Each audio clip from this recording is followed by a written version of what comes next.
Each subfolder in the cut list has its own properties. To access these properties, right-click on a subfolder and select Properties. In the case of structural members, you can see that several properties are automatically included, such as length, description, and cut angles.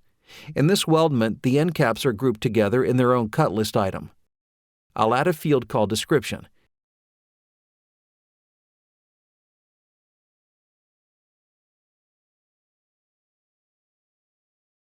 It will be a text field. I'll type in my end cap description and click OK.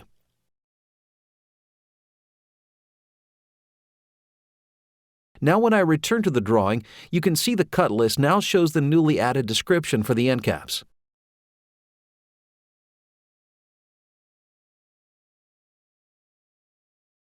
As with other tables, you can make changes such as adding columns, and you can save the table as a template for use in future drawings. The title of the column will be Cost.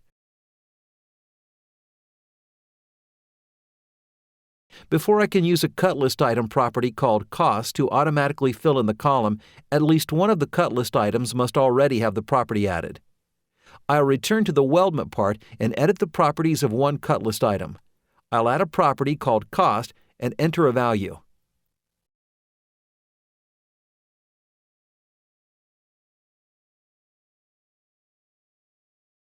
Now I can return to the cut list in the drawing, edit the properties of my newly added column, and specify the cut list item property of Cost to fill in the values.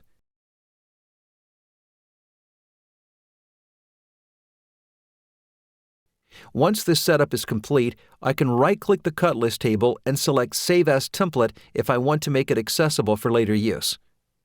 There is one more thing I'll mention about cut lists. Although initially you must manually update the cut list in order for it to appear in a drawing, you only have to do this once. Once a cut list is added to a drawing, every time the drawing is opened, the cut list will automatically update. This is convenient, because if you decide to make changes to your weldment design, such as adding structural members, the next time you open the drawing of the weldment, the cut list will already reflect those changes.